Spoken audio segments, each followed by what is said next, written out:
하나, 둘, 셋. 안녕하십니까. 예, 봄이 왔건만 이 봄 같지 않은 날씨 속에서 요새는 이제 좀 날이 좀 풀렸습니다. 따뜻하시죠?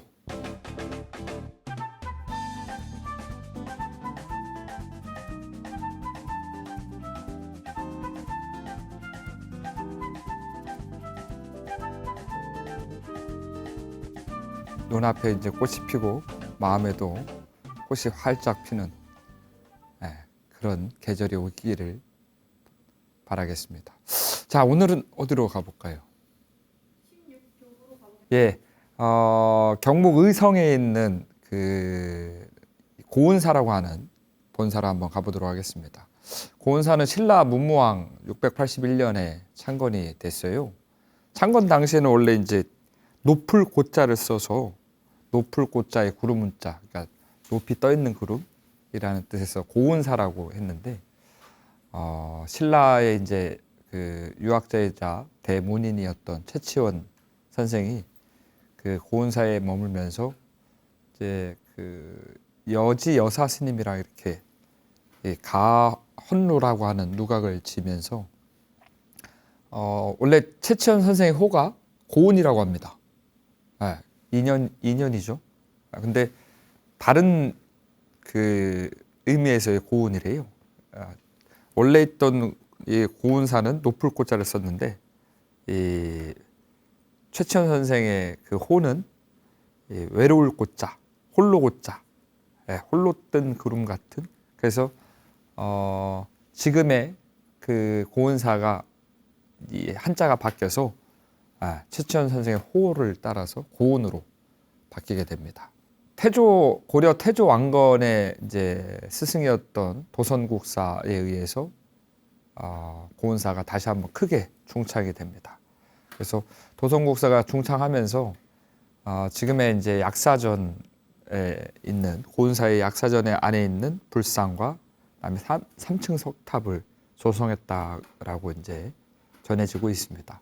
조선 1695년 숙종 때 고은사를 이제 다시 한번 크게 중수하게 되고, 그다음에 1835년 때 이게 저번에도 말했지만 화재에 많이 목조 건물이 취약하다 보니까 그 각 사찰마다 그 화재가 좀 많이 민감했었나 봐요. 근데 화재로 전소됐던 것을 다시 한번 또 재건하게 됩니다. 고은사는 좀 특이하게 그 지장보살 영엄도량이라고 하더라고요. 그래서 한간에 이제 떠도는 전설 같은 전설 이야기를 해드린다면, 이 사람이 이렇게 죽어서 이승에 가게 되면 염라대왕을 딱 만나게 된다는데, 그 염라대왕이 그 망자에게 이렇게 묻는다 그래요. 고은사를 다녀왔느냐? 그만큼 그 지장보살님 영엄도량이라 그래가지고 혹시라도 이번 생에 죄를 많이 지으신 분이 있으면 꼭 고은사를 한번 다녀오시는 게 좋지 않을까. 예, 고은사에 있는 보물 중에, 문화재 중에서 좀 소개해드릴 만한 것은 이제 앞전에 아까도 말씀드렸다시피 약사전 안에 있는 돌로 만든 불상입니다. 이 석조로, 그러니까 돌로 조성된 부처님이신데 뒤에 광배가 좀 멋있어요. 이 배 모양의 이제 광배가 있는데 거기에 이제 덩클무늬나 이제 다양한 무늬가 조각되어 있고, 그다음에 그 화강산매라 그래서 부처님의 이제 산매를 불꽃으로 형상한 그런 게 있습니다. 그래서 뒤에 강배도 돌로 이렇게 조성되어 있는데 이게 되게 멋있는 부처님이 계십니다. 아까도 말씀드렸다시피 이제 도선국사께서 이 고은사를 크게 중창하면서 이 불상을 조성했던 것 같아요.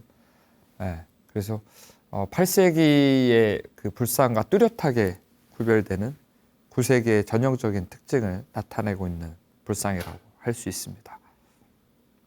자, 그리고 또 이 고은사에 이제 그 아까 최치원 선생이 이 고은사에 머물면서 뭘 줬다 그랬죠?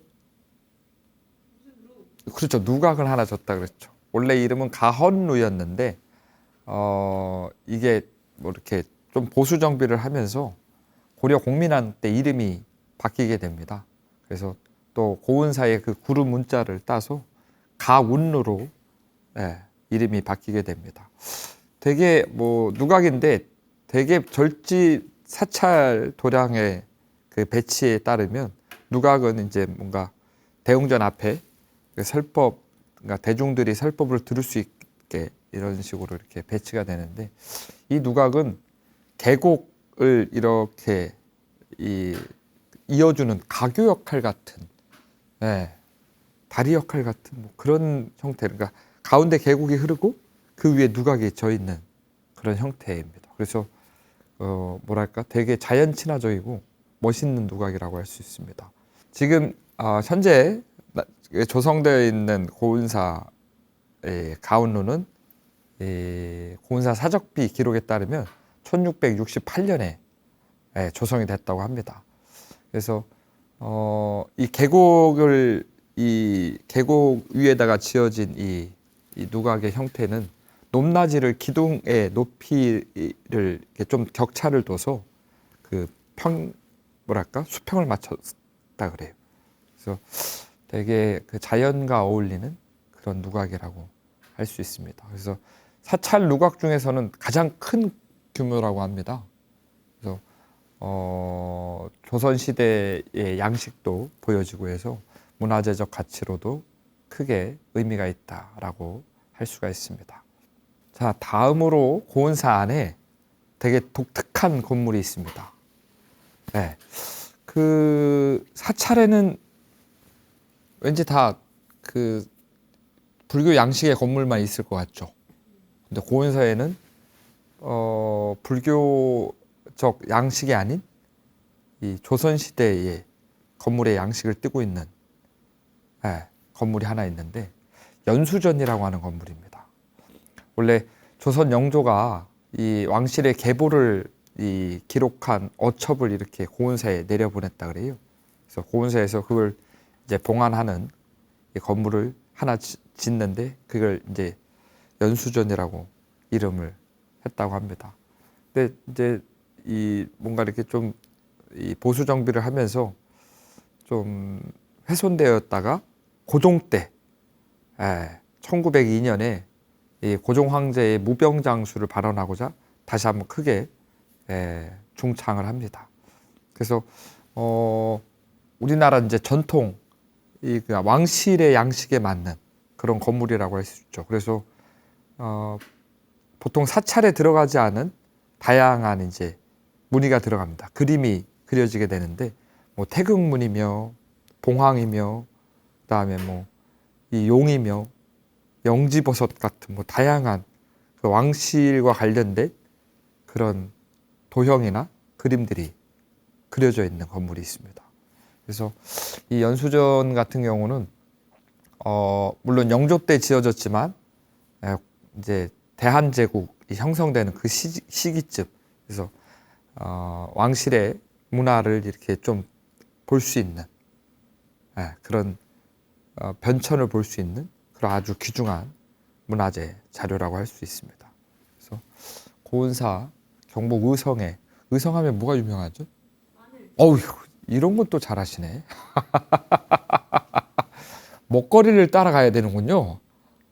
그렇죠. 금강산도 식후경이라고. 예, 다음 가실 곳은 전북 김제로 한번 떠나보겠습니다.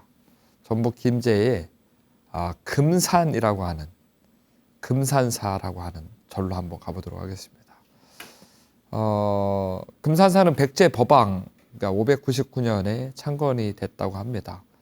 원래는 이제 그 창건한 스님이 정확한 이제 창건한 그 중창자가 누군지는 기록이 안 나와 있는데 예전에는 진표율사가 창건했다라고 이렇게 얘기들이 있었는데 금산사 사적비에 보면은 그 백제 법왕 때 38명의 스님이 금산사에서 이제 출가했다라고 하는 기록이 있어서 8세기 초의 인물이었던 진표율사보다 더 이전에 금산사가 창건이 되지 않았나, 되지 않았나라고 그렇게 생각됩니다. 예, 그렇게 백제 법왕 때 지어진 금산사는 1598년 정유재란이 뭐죠? 임진왜란 때 일본이 조선을 쳐들어오죠. 잠시 이제 뭐랄까 휴식기가 좀 이렇게 소강 상태에 있다가 다시 한번 이렇게 다시 크게 전쟁이 발발하게 되는 그게 이제 정유재란인데, 정유재란 때 금산사는 크게 일본 그 군으로부터 크게 피해를 입게 되죠. 그래서 거의 사찰 전체가 다 화재로 전소되는 그런 피해를 입게 됩니다. 그러다가 그렇게 임진왜란과 정유재란이 지나고 나서 1635년 인조 13년 때 다시 한번 크게 중건을 하게 되죠. 그리고 이 금산사에는 그 임진왜란 때 이 구국을 위해서 이 승병을 일어나게 되는데, 그때 구국 삼하상이라고 하는 이 서산 대사, 삼형대사와 이 내묵 처형이라고 하는 이제 스님이 계십니다. 이 세 분의 스님을 구국 삼하상이라 그래서 임진왜란 때 승병을 일으켜서 조선을 구한 스님이라고 하는데, 이 내묵 처형 대사께서 이 금산사에서 승병을 또 일으킨 걸로 유명하다고 합니다. 금산사는 원래는 되게 가람이 컸다고 합니다. 고려 문종 때만 해도 그 금산사에 있는 이 건물이 86개, 86개의 건물이 있었고, 산 중에는 43개의 암자가 있을 정도로 이제 큰 규모였다고 하지만, 그럴까요? 이게 한번 전쟁이 일어나면 그만큼 많은 것들을 잃게 되는 것 같습니다.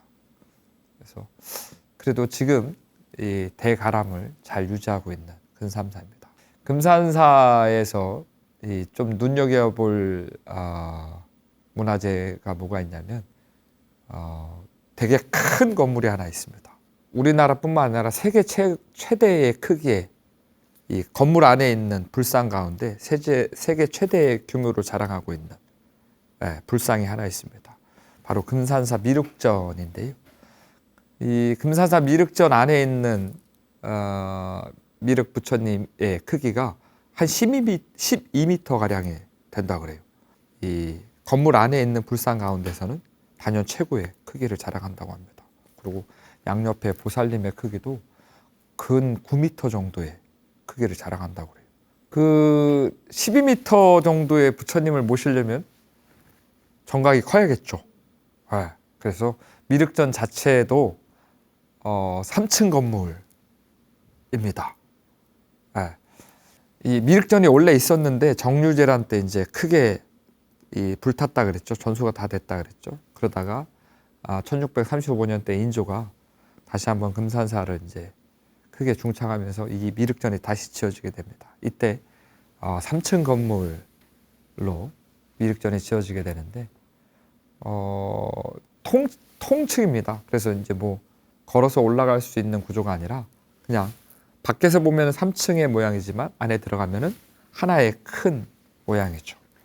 이 미륵전이 갖고 있는 문화재적 의의는 뭐냐면 복원 건축물이 아닌 유일하게 보존되고 현존되고 있는 3층 구조의 건축물이라는 점이죠. 그래서 금산사 가면은 다양한 문화재들이 있으니 한번 관람해 보시면 좋지 않을까 싶습니다. 오늘은 또 한 군데 더 들려도 되지 않을까 싶습니다. 전남 장성에 있는 본사입니다. 백양사라고 하는 본사인데, 백제 무왕 때에서 632년에 여완선사라고 하는 스님께서 창건을 하셨습니다. 여완선사가 창건할 당시에는 이름이 백암사였다 그래요. 그러다가 고려 덕종 1034년에 중현선사가 다시 한번 크게 불사를 하면서 정토사로 이름을 바꾸게 됩니다.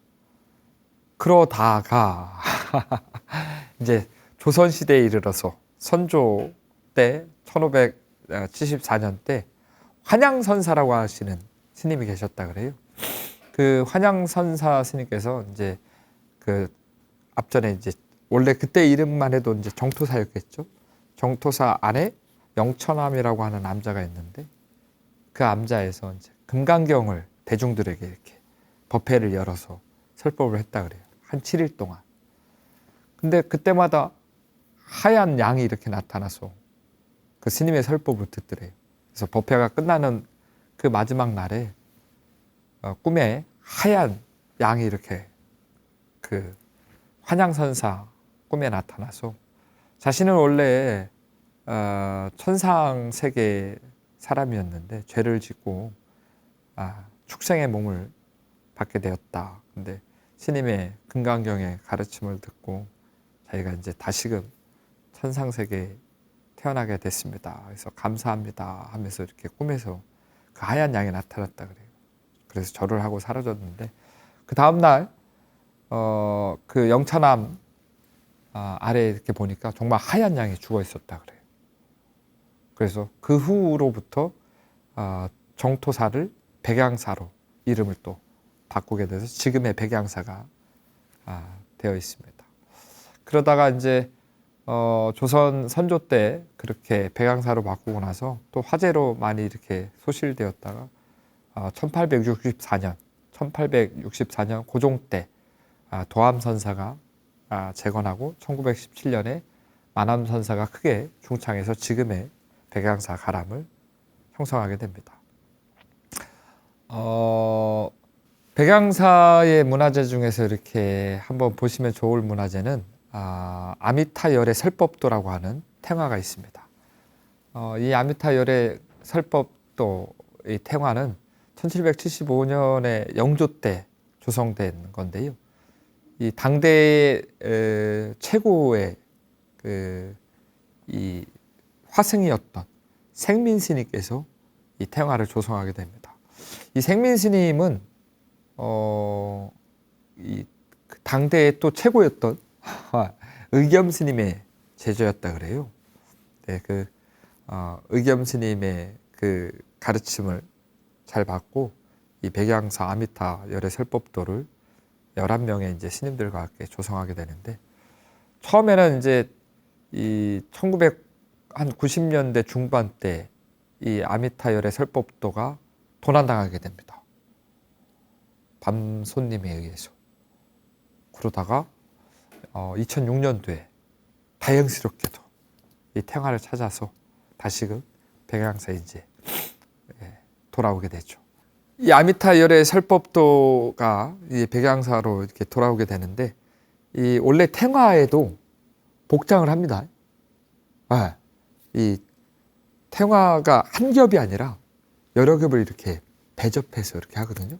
그래서 그 배접하는 가운데에 발원문을 넣기도 하고 아니면 탱화 위에다가 이제 주머니를 하나 달아서 거기에 발원문을 넣기도 하는데 다행히 이 탱화에도 발원문이 복장에 이 발견돼서 발원문이 이렇게 나오는데 거기에는 이제 계금과 이 탱화를 전체적으로 주관하는 사람이 생민이었고 그 다음에 그의 제자였던 개연이라고 하는 스님이 이 탱화를 이제 그림을 주도했다고 하는데 그래서 이 백양사의 이 아미타열의 설법도 이 탱화가 갖는 의의는 의겸이라고 하는 또 우리나라의 대표적인 화승과 그의 제자 생민 또 그의 제자 개연이라고 하는 이 세 분의 화승의 그 어떻게 보면 화풍을 좀 볼 수 있는 그런 아주 의미 있는 문화재라고 할 수 있겠습니다. 이 탱화 앞에 보면은 목조 열의 자상이 있는데 1607년에 선조 때 이 목조 열의 자상이 조성이 되게 됩니다.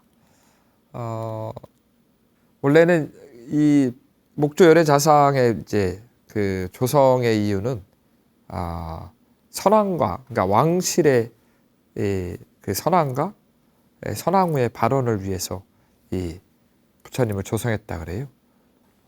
임진왜란이 끝나고 나서 진행된 이 불사 왕실의 후원 불사다 보니까 그 정말로 어떻게 보면 이제 전쟁의 그 피해 가운데서도 가장 큰 규모의 불사였다라고 할 수가 있습니다. 그리고 특이하게도 이 부처님과 그 다음에 부처님을 이제 앉혀드리는 그 좌대 또한 거기에도 이제 묵서명으로 그 제작 연도와 그 다음에 제작 발원, 조성 이제 이유 그런 것들이 묵서명으로 발견돼가지고 아주 귀중한 학술 자료라고 할 수가 있습니다. 예, 오늘은 좀 여러 군데를 이렇게 한번 돌아봤는데요. 예, 고은사로부터 시작해서 금산사, 백양사 이렇게 세 군데의 사찰을 한번 둘러봤습니다. 그래서 나중에 좀 한번 계획을 이렇게 여행 계획을 한번 짜보셔가지고 좀 시간이 날 때 가족들과 함께 둘러보시는 것도 좋지 않을까 싶습니다. 예, 날이 좀 많이 풀렸다고 해서 긴장을 늦추지 마시고 이렇게 온도가 변하고 기온이 변할 때 환절기 감기 조심하시고 건강한 모습으로 다음 주에 뵙도록 하겠습니다. 예, 편안한 마음을 위해서 부처님의 가르침을 활용하는 불자가 되시기를 바라드리겠습니다. 감사합니다.